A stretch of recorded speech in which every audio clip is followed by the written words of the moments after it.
저는 막 사랑을 시작한 사람인데요. 이 남자가 너무 바빠요. 맨날 새벽에 집에 들어가는데요. 자주 못 보고 연락도 자주 못 해요. 이 남자가 제가 혼자 사는데 저희 집에 오고 싶어 하는데요. 남자는 부모님이랑 같이 살고 집에 들여서 같이 있는 것은 좋을 것 같은데 혹시 권태기가 빨리 올까봐 걱정돼요. 어떻게 하는 게 좋을까요? 일단 바쁜 남자들은 두 가지로 나눌 수가 있어요. 첫 번째, 세 개다. 첫 번째가 일로 바쁜 남자. 두 번째가 사람 만나느라 바쁜 남자. 즉 인간관계 때문에 바쁜 남자가 있고요. 세 번째가 바쁜 척하는 남자예요. 이 세 명을 가지고 분류를 해드릴게요. 당연히 케이트님 같은 경우에는 일로 바쁜 남자, 1번에 해당되는 남자이겠죠. 이런 남자 같은 경우에는 인간관계가 메인이 아닙니다. 그래서 여자친구가 메인도 아니죠. 그래서 섭섭해하죠, 옆에 있는 사람이. 근데 이 사람 같은 경우에는 두 가지 중에 하나를 선택을 하셔야 돼요. 일단 이 사람의 어떤 일을 해서 만든 능력까지도 사랑을 한다면 이 사람이 능력이 있는 사람이니까 더 괜찮아 보이는 거잖아요. 그러면은 일을 존중해주는 게 맞아요. 인생을 던져서 몰입하는 그 모습 자체에 대해서 서운해한다면 이거는 그 사람 입장에서는요 사실 무리죠. 근데 이제 일이 뭐 했는데 별거 아니야. 뭐 어디 형님이 이런 사업을 하자고 해가지고 뭐 이번에 뭐 접대를 하라고 하고 뭐 술을 마시고 그 형님 뭐 인맥 관리를 해야 돼 이런 소리를 하면서 일로 바쁜 거라면 사실 서운해하는 게 맞아요. 그 남자가 잘못된 거지. 하지만 제가 봤을 때 법무법인 대표 정도 되고 그 정도로 바쁘고 새벽까지 들어갈 정도라면, 그리고 케이트님이 말씀하시는 걸 보면 이 남자가 꽤 마음에 드는 것 같아요. 그러면은 그 남자는 일단 건실한 남자라는 걸 전제로 할게요. 그러면은 사실 그 사람은 건드리지 마세요. 오히려 그 사람에게 필요한 거는 너무 바쁠 때 혹은 그때 너무 지쳐 있을 때 그냥 그때 휴식처가 필요한 남자예요. 그 남자는 뭐 권태기고 뭐고 뭐 씻고 나발이고 이런 것들 자체에 관심이 없어요. 이 남자는 바쁘거든. 사람의 정신력은 한계가 있습니다.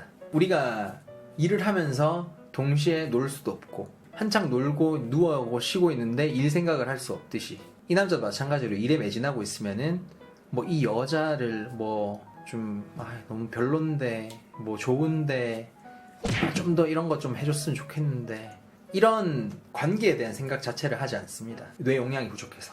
그래서 이 사람에게는 오히려 어설픈 밀당을 한다거나 뭐 권태기에 대한 걱정을 한다거나 이 사람의 애정을 나에게 확인시켜 달라고 이렇게 투정을 부린다거나 이런 거 자체를 안 하시는 게 제일 좋아요. 서운하시고 힘드시겠죠. 아무래도 좀 이 사람이 나한테 관심이 없는 듯 보이겠죠. 물론 반은 맞아요. 1순위가 여자친구가 아니기 때문에. 근데 이 남자는 분명히 케이트님 좋아해요. 안 그래도 시간이 없어 죽겠는데 그 와중에 사귀었다는 것 자체가 이미 행동으로 케이트님이 좋다는 검증을 한 거예요. 자기가 제일 싫어하는 게 여자가 징징대는 거래요. 왜냐하면 나는 안정감을 찾고 싶어, 이 여자를 만나면서. 근데 이 여자가 관계에 대해서 계속 투정을 부리기 시작하면은 이 남자 말 표현을 그대로 빌리자면 징징대요, 나한테. 이 사람 자체가 싫은 게 아니라 내 일에 방해되고 정말 중요한 가치들을 놓치는 것 같아서 이 관계를 놓아버리게 되는 거예요. 그럼 그때 해야 될 것은 당연히 지켜봐 주는 거겠죠.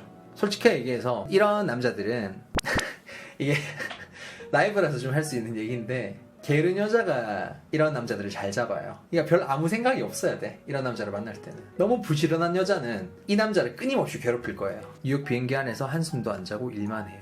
그 일만 하는데 여자친구를 왜 사귀겠어요? 시간 아깝게. 그 시간이 안 아까우니까 사귀는 거겠죠. 근데 가장 원하는 건 뭘까? 안정감이다. 그 안정감을 케이트님이 주신다면 이 남자는 뭐 권태기고 뭐고 권태기가 와도 본인이 인지도 못할 거예요. 괜찮을 거예요. 근데 중요한 거는 그 스트레스를 본인 스스로 감당을 해야 된다는 거지. 그리고 두 번째는 사람 만나느라 바쁜 남자가 있어요. 이 남자 같은 경우에는 좀 투정을 부려야 돼요. 왜냐하면은 이 남자는 관계에 목숨을 거는 사람이야. 하지만 한 사람에게 사랑받는 것보다는 여러 사람에게 사랑받는 게 행복한 사람이거든요. 친구도 많이 만나러 다니고 술도 보통 좋아하는 경우가 많고, 그렇기 때문에 이 남자는 오히려 경각심을 줘야 돼. 너 너무 친구가 만나는 거 아니야? 나도 만나. 뭐 이렇게 할 수도 있겠죠. 하지만 더 좋은 방법은 나도 같이 그 사람들을 만나러 가는 거예요. 적극적으로 그 주변 사람들을 공략을 하는 거죠. 교류를 하면서 남자친구가 아니라도 따로 남자친구의 지인들이랑 연락도 하고, 이런 능동성, 적극성이 필요한 사람입니다. 그러면은 여러분도 스트레스를 덜 받고 오히려 그 사람 주변에, 그 남자 주변에 사람들이 이 여자를 좋아할 거기 때문에 이 남자는 나중에 놓고 싶어도 못 놔요. 놓으려면은 그 큰 리스크를 감당하면서 놓겠죠. 근데 그 정도 리스크를 감당하면서 이 여자랑 헤어지려고 한다? 그거는 정말로 마음이 크게 신 거니까 이거는 사실 이 사람이 바쁘고 안 바쁘고의 문제는 아닌 거죠. 별개의 문제라는 거죠. 그리고 이제 세 번째는 바쁜 척하는 남자는 사실 다른 것들이 문제인 거죠.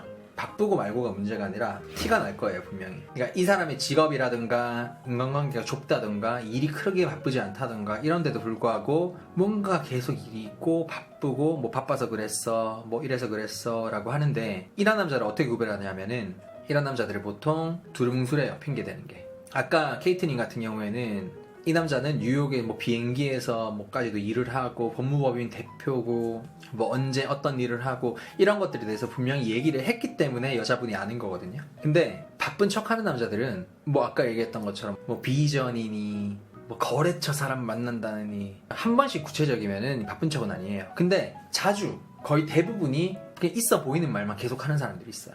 그 사람들은 그냥 바쁜 척인 거예요. 이 남자는 어떻게 하냐? 솔직하게 해서 이런 남자한테 진짜 밀당이 들어가야 합니다. 진짜 내가 바쁜 걸 보여줘야 돼. 바쁜 게 뭔지 보여주겠다.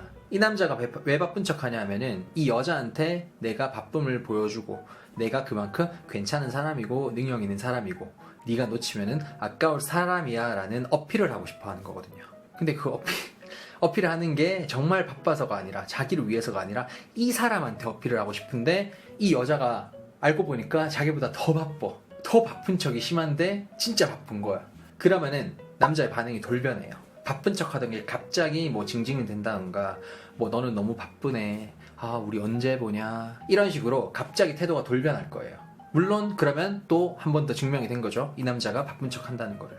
그때 나 언제 시간 되는데 뭐 그때 맞추던가 이렇게 얘기하면 신기하게도 그 남자는 그때 바쁘지 않을 거예요. 그러면은 만사 오케이.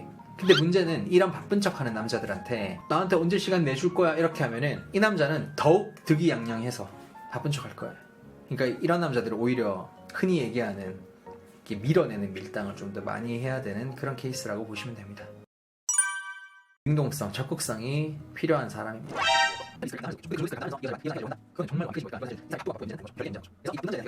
끊겼다고? 버퍼링 났다고요? 젠장.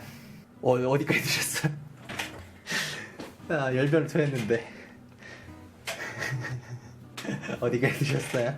젠장까지 했다고? 젠장. 젠장만 두 번 들리. 젠장. 제가 요거 녹화해서 제가 따로 영상으로 올리겠습니다. 깜짝 놀랐네.